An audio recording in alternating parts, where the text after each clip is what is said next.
看看你的晚餐。如果你住在曼谷、馬尼拉，甚至是香港，你盤子裏的雞肉、大米或蝦，有90%的可能都曾經過同一個家族之手。大多數人都認為，這個世界是由硅谷的科技巨頭們主宰的。我們痴迷於埃隆、馬斯克的火箭，或是馬克·扎克伯格的算法。但在東南亞，真正的權力並不存在於智能手機裏，而是在一顆種子之中。當軟件公司在爭奪你的屏幕時間時，有一個人卻在爭奪你的胃部時間。這就是謝國民 Tanning Keeravani 的故事。他不僅建立了一家公司，船建立了一套確保整個大洲溫飽的體系。但有一個細節無人提及，我們今天所看到的帝國，其實始於一場毀滅性的失敗。在那一切開始之前，那場失敗幾乎讓他的家族全軍覆滅。在這部紀錄片中，我們不只是在看一張資產負債表，而是在看一份跨越8年的藍圖。這份藍圖揭示了如何從革命、世界大戰和經濟崩潰中幸存。看到最後，你會明白為什麼你生活的社歐會是現在的樣子，也會明白為什麼你從未聽過這個人的名字，卻早已成了他的客戶。謝國民之所以能成為億萬富豪，並不是因為他販肉食物，而是因為他掌握了生命的整個全過程。大多數企業只專注於一件事：農民養雞、公庵加工、商店銷售。這被稱為橫向市場，而這種模式是充滿風險的。為什麼？因為你受制於你的供應商和買家。如果穀物價格上漲，農民就會破產；如果商店提高費用，公庵就會倒閉。謝國民意識到，如果你想立於不敗之地，就不能依賴任何人。他開創了世界前所未見的總向一體化規模。想象一下，正大集團向農民出售種子，向他們出售化肥，向他們出售初雞。接着，正大向農民出售飼養初雞的飼料。最後，他們再把肉雞買回來進行加工，並在由他們經營的7-11便利店裏肉給你。他創造了一個閉環，讓資金永遠流向家族的口袋。這引起來很簡單，但在戰亂連年發展中的亞洲應用這種模式，是一場本不該成功的豪賭。大多數人都試圖做好一件事，而謝國民決定把所有事情都做好。但這裡有個關鍵，要實現這一點，你需要的不僅僅是金錢，更需要一種近乎狂熱的自律。要了解這個人，我們必須追溯到那段塵封的往事。1921年，謝義初和謝少飛兩兄弟離開中國，抵達曼谷唐人街。當時他們一無所有，身上只有夢想和幾袋菜籽。他們開了一家名為正大的小店。當時他們只是中間商，他們從中國進口種子，欲給泰國農民，並祈禱生意印龍。但年幼的謝國民，家中的第4個兒子，看着父親在動盪的市場中苦苦掙扎，他親眼目睹了一次欠收或一條航線的中斷，是如何輕易摧毀一整年的心血。當謝國民在20世紀60年代掌舵時，他不滿足於只做一個店主，他想成為一名架構師。他前往美國研究像愛拔一家 Arbreggers 這樣的公司如何利用遺傳學來培育超級雞。他意識到種子並不僅限於植物，種子也是動物的生物數據。如果他能掌控牲畜的基因，他就能掌控食品生產的效率。他將這項技術帶回了當時仍以農業為主且貧困的泰國。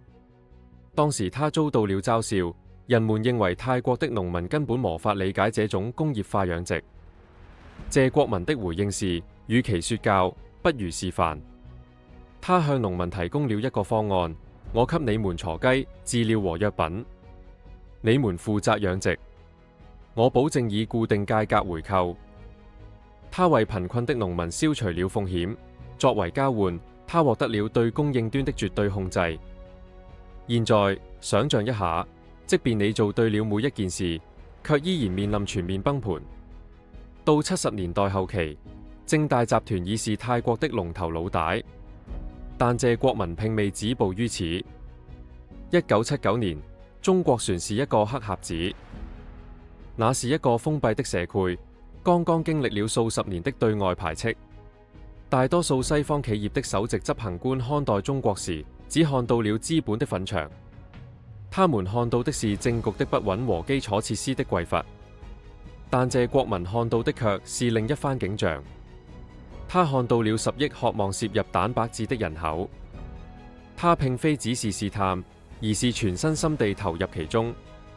當中國在深圳建立首個經濟特區時，正大集團成了第一家註冊的外資企業，他們的營業執照編號正是0001。如果中國政府在1年後改變主意，整個正大帝國都會被收歸國有，毀於一旦。但謝國民在身份政治成為流行詞之前就已深諳此道，他沒有將自己定位為外國入侵者，而是以一名貴國兄弟的身份，幫助祖國實現食品供應的現代化。如今在中國，正大集團被稱為正大，在那裡，他們不僅僅是一家泰國公司，更已經融入了中國社區的肌理。他們擁有自己的電視節目、銀行，甚至船有自己的房地產。真正懂得財富的人，不只是追求利潤，他們追求的是契合。謝國民遵循着一項被稱為3利原則的準則，這也是他每次進入越南、印度尼西亞或菲律賓等新市場時所運用的邏輯。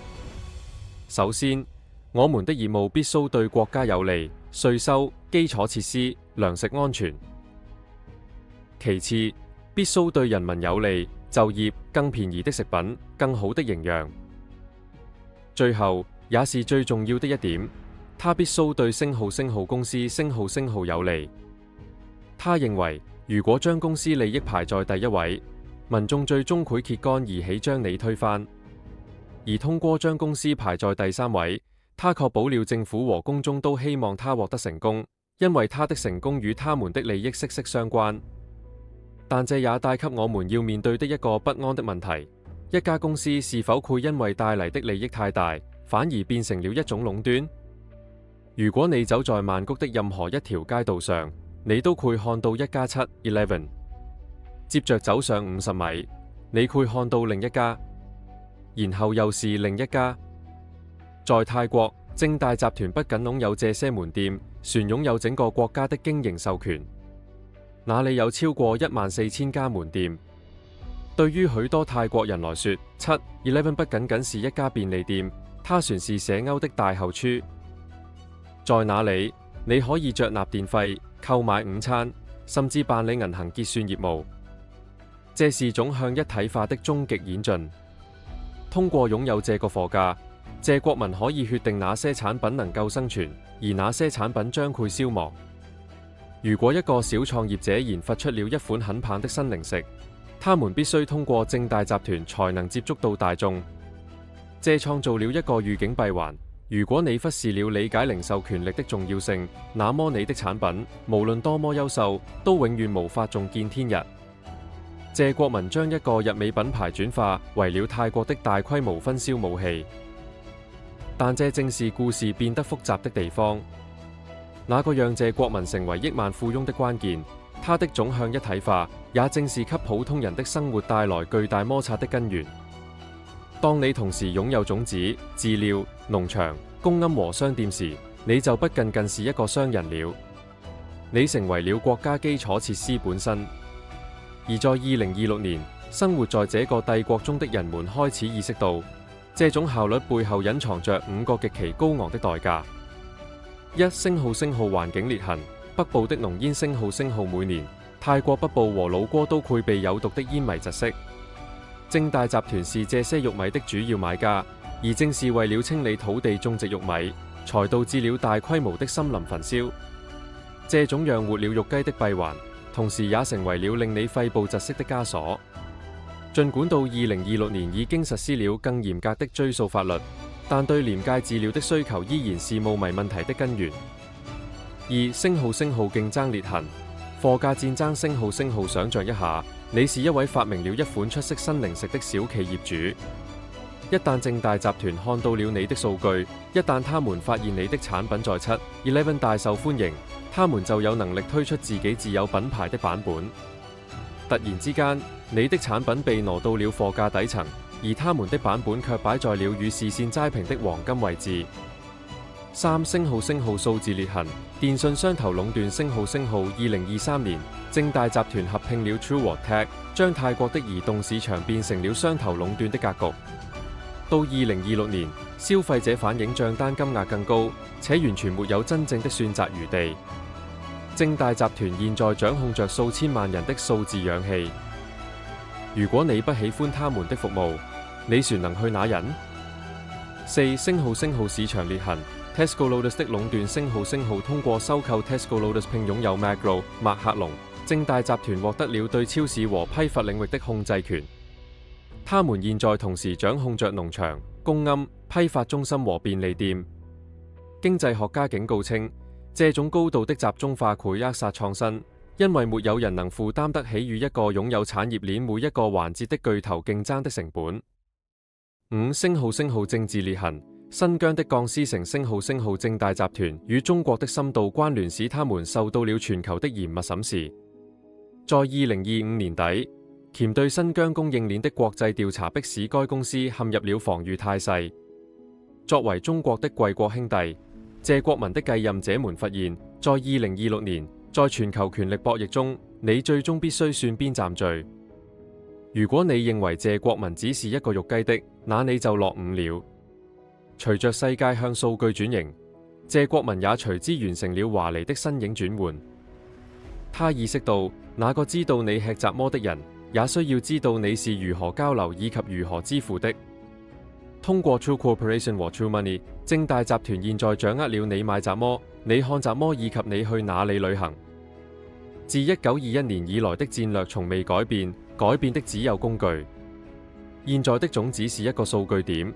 現在的飼料是帶寬，而現在的肉雞則是消費者。作為謝氏家族 Keeravani 的一運是雜麼感覺？與苦多將公司交給職業執行官 CEO 的西方億萬富翁不同，謝國民始終保持着家族傳承。他花了數十年的時間來培養他的兒子們謝吉仁 Supagij 和謝容仁 Supachai， 以接管家族事業。這是東南亞財團的獨門秘籍。這關乎的不是下一個財貴，而是下一代人。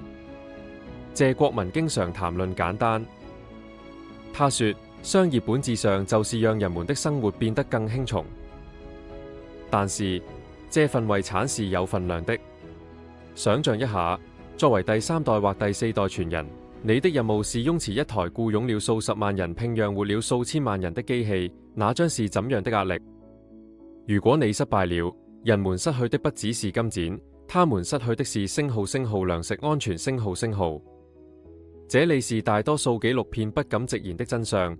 謝國民 Tanin Keeravani 既是一位英雄，也是一個巨頭。他是一位英雄，因為他實現了亞洲食品供應的現代化。他幫助數百萬農民擺脫了生存貧困，並讓大眾都能負擔得起蛋白質。在20世紀50年代，雞肉曾是一種奢侈品，而到了今天，它已成為家家戶戶餐桌上的主食。